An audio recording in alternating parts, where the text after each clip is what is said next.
Bismillah, alhamdulillah, wassalatu wassalamu ala rasulillah. Patepang deui dinten ieu dinten Kemis dina kaping 12 Februari 2026.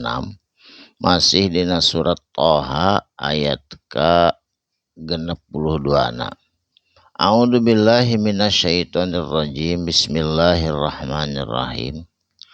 Fatanaza'u mangka silih bantah, silih rasiahkeun, silih kicepan itu jama-jama tukang sihir payuneun Nabi Musa. Amrohum kana urusanana maranehanana, bainahum di antara manehanana, wa asarru jeung ngarasiahkeun najwahum naon najwa anu diucapkeunana. Jadi itu tukang sihir wa asarro najwa ngarasiahkeun anu diusapkeunana. Silih harewos rek nyieun tipu daya ratusan jelema eta tukang sihir ka Kangjeng Nabi Musa. Waktos harita di bantaran Sungai Nil. Qalu nyarita itu sebagian tukang sihir jeung tukang sihir deui.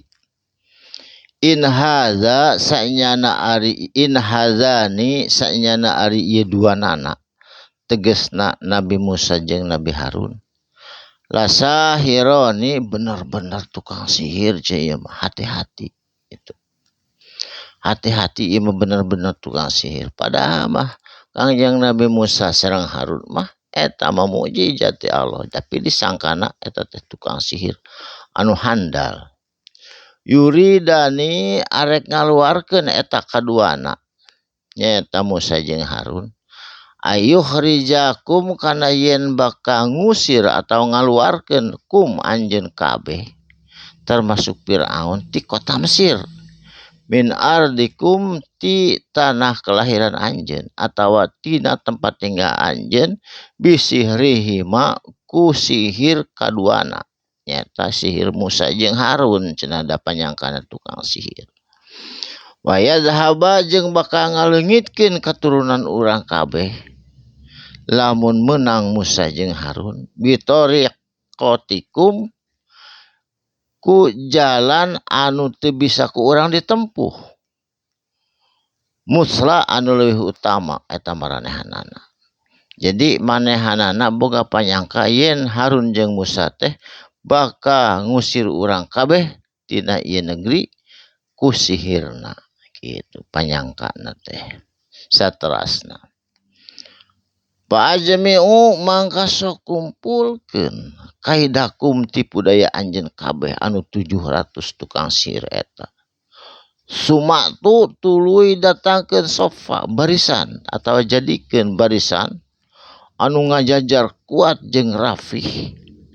Bari ulah bocor saeutik ogenan supaya Kangjeng Nabi Musa jeung Harun teu bisa bergerak. Wa qad aflaha mangka sanyana aflaha beruntung atawa sukses ai al yauma dina poe ieu manis ta'ala sing sahabay jelema ta'ala nu aya di luhur atawa anu meunang pertandingan poe ieu eta jelema kalebet jelema beruntung, sabab nu nongton seueur publik pinuh sadayana tokoh masyarakat aya di bantaran Sungai Nil. Bari hari raya lamun poe ieu meunang pasti poe ieu eta jalma nu beruntung nu bakal jadi mimpin ieu negeri Masri nu Mesir saurna teh kitu. Saterasna kapalih ieu. Jadi manehana ge geus gegebegan eta Firaun teh sieun Nabi Musa menang, sabab lamun menang poe ieu pasti eta Firaun bakal telak atanapi eleh mundur.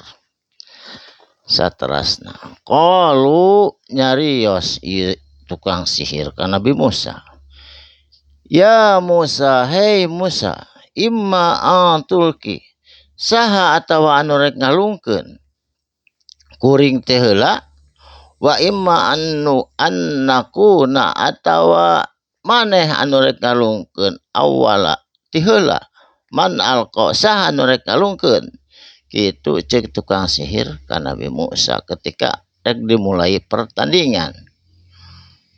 Qala Nabi Musa ngawaler bal balita atawa tatapina alku anjeun ngalungkeun sok ku anjeun dialungkeun ti heula kitu saur Nabi Musa. Faida mangka samang-samangsa dialungkeun naon hibaluhum hibal teh kabel pirang-pirang tamang pirang-pirang tali hum itu jalma-jalma tukang sihir pirang-pirang tamang wa isyuhum jeung pirang-pirang tongkat atawa itek na hum eta jalma-jalma tukang sihir ya khayyalu mangka tiba-tiba kapikir ku Nabi Musa katingali ku Nabi Musa ilahi kana eta kabel jeung tongkat min sihrihim ku sihirna itu jalma-jalma annaha tas'a kana yen sanyana eta teh ngarayap tas'a anu cepat ngagebeg Nabi Musa oge sami da jami rewas yen eta teh tiba-tiba jadi orai laletik jeung orai ka gede anu berjalan cepat. Jadi Nabi Musa ge waktu harita keder mudah-mudahan enjing patepang deui dina waktos sareng gelombang anu sami waktosna parantos saeb insyaallah urang sadayana disahatkeun kadean tiasa patepang deui dina dinten enjing. Barakallahu li wa lakum sadaqallahul adzim wassalamu alaikum warahmatullahi wabarakatuh.